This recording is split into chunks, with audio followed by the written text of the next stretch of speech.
Mohon dosen menyesuaikan izin mandiri Taruna Muda pada Kelas 05 namanya Nas dan Kasih Mekalin yang 2022-2638.1.01 Prodi Hukum Universitas C. Izin mereview dari 5 jurnal pengungsi. Yang pertama itu jurnal studi perlindungan penanganan pengungsi luar negeri di Indonesia, Australia, dan Thailand. Yang kedua itu problematika penanganan pengungsi di Indonesia dari perspektif hukum pengungsi internasional. Yang ketiga, penanganan pengungsi di Indonesia melalui kerjasama Kemenkumham dengan International Organization of Immigration. Yang keempat, analisis kebijakan luar negeri Indonesia dalam menerima pengungsi Rohingya di Indonesia. Dan yang terakhir yaitu masa depan di perbatasan, pendekatan humanitarian pendidikan pengungsi anak di Indonesia. Jadi dari jurnal 1, studi ini membandingkan kebijakan pengungsi antara Indonesia, Australia, dan Thailand untuk mengevaluasi efektivitas Perpres nomor 125 tahun 2018 dalam menyelesaikan masalah pengungsi di Indonesia. Penelitian menggunakan metode hukum normatif dengan pendekatan perundang-undangan. Dengan hasil penelitian menunjukkan bahwa Perpres nomor 125 tahun 2018 sudah cukup mengakomodasi pengaturan pengungsi di luar negeri. Namun terdapat beberapa ketentuan yang multifasir dan belum mengatur prinsip integritas lokal. Penelitian ini bertujuan menganalisis penyelesaian permasalahan mengenai pengungsi di Indonesia berdasarkan Perpres nomor 125 tahun 2018 dengan cara membandingkan penanganan pengungsi luar negeri dengan beberapa negara yang belum meratifikasi Konvensi 1951. Jenis penelitian ini menggunakan penelitian hukum normatif atau normative law research, yaitu menggunakan studi kasus hukum normatif berupa produk perilaku hukum. Misalnya, mengkaji rancangan undang-undang. Pendekatan penelitian ini yang digunakan adalah filosofis dan analitika. Pendekatan dilakukan perundang-undangan atau statute approach dengan menggunakan bahan hukum primer atau produk hukum sekunder atau studi keperpustakaan dan tersier dari kamus, internet, dan sumber lain yang kredibel.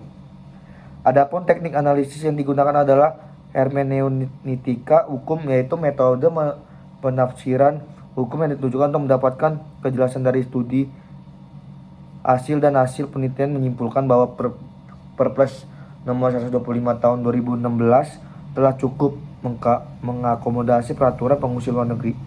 Akan tetapi masih terdapat beberapa ketentuan yang multitafsir, seperti pengaturan tentang orang asing, pengaturan udenim, dan belum diatur mengenai prinsip integritas lokal.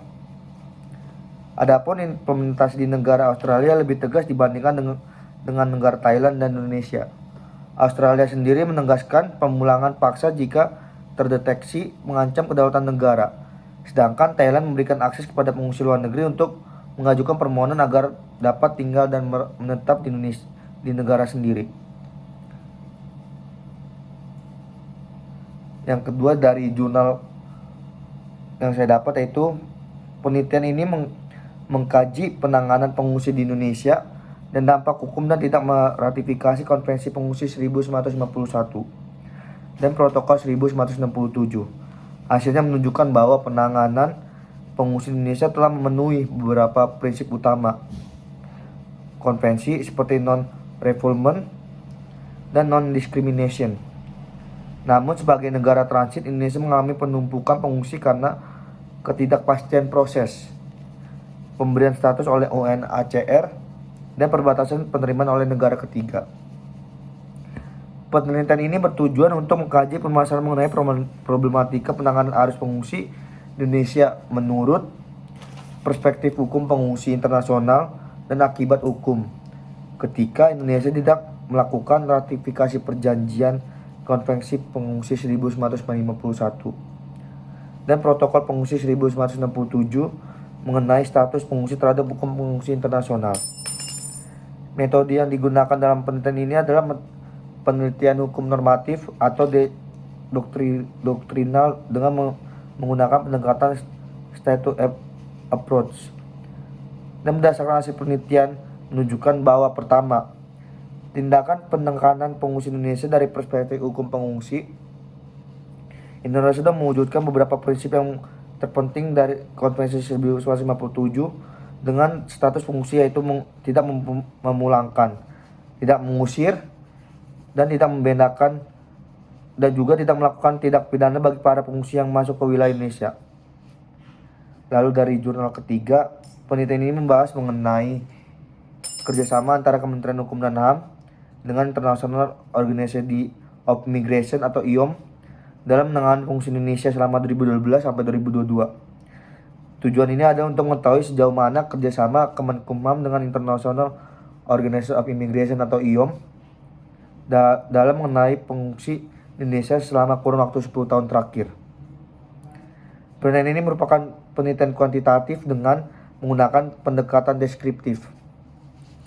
Teknik pengumpulan data dilakukan melalui studi pustaka dengan mengkaji beberapa literatur, analisa data mengenai teknik analisa dan kualitatif model interaktif oleh Miles dan Huberman.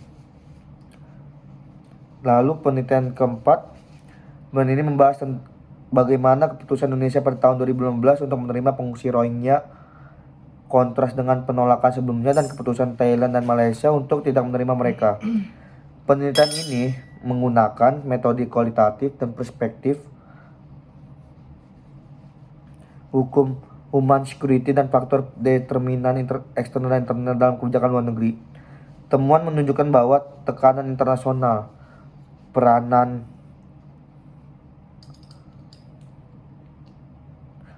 Indonesia dalam ASEAN dan statusnya sebagai perwakilan tidak tetap DKPP mempengaruhi keputusan ini. Secara domestik, kesamaan agama, dukungan masyarakat, dan sistem politik yang fokus pada rakyat mempengaruhi kebijakan terbuka ini. Metode yang digunakan dalam penelitian ini adalah metode penelitian kuantitatif dan menggunakan perspektif umum security dan faktor determinan eksternal dan internal dalam kebijakan luar negeri. Data-data yang digunakan dalam penelitian ini bersifat sekunder. Data yang dibutuhkan akan diambil dari studi pustaka dan didukung oleh data-data dan berita terpercaya yang didapatkan melalui media daring. Berdasarkan hasil penelitian didapatkan bahwa keputusan Indonesia untuk memilih kebijakan dalam menerima pengungsi Rohingya dipengaruhi oleh tekanan internasional yang mengharapkan Indonesia sebagai pemimpin ASEAN dan perwakilan tidak tetap DKPP untuk bisa berperan dalam menyelesaikan konflik Rohingya. Dan dari jurnal terakhir yang berjudul Masa Depan di Perbatasan Pendekatan Humanitarian Pendidikan Pengungsi Anak Indonesia, penelitian ini mengulas sebagaimana Indonesia menangani pendidikan pengungsi anak sebagai negara transit tanpa kewajiban resmi berdasarkan Konvensi Pengungsi 1951.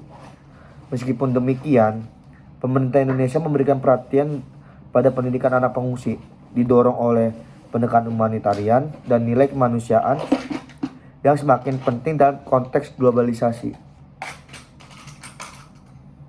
Penulis menyorot peran pemerintah lokal, UNHCR, dan IOM dalam menyediakan akses pendidikan, baik formal maupun non-formal, dengan pendekatan pada prinsip humanitor. Tujuannya yaitu penelitian ini adalah untuk menganalisis dan mengevaluasi kebijakan pendidikan bagi anak-anak pengungsi Indonesia melalui pendekatan humanitarian, mengidentifikasi tantangan, serta sinergi antar aktor, dan memberikan rekomendasi untuk meningkatkan akses dan kualitas pendidikan dalam konteks globalisasi dan nilai kemanusiaan. Dan dari perbedaan 5 zona tersebut saya mendapatkan yaitu yang pertama yaitu pendekatan perbandingan internasional dengan fokus pada 3 negara, menyoroti perbedaan dalam kebijakan non-refoulement dan pemulangan paksa, lalu terfokus secara eksklusif pada Indonesia, menekankan aspek hukum dan implikasi ketidakarifikasian konvensi internasional.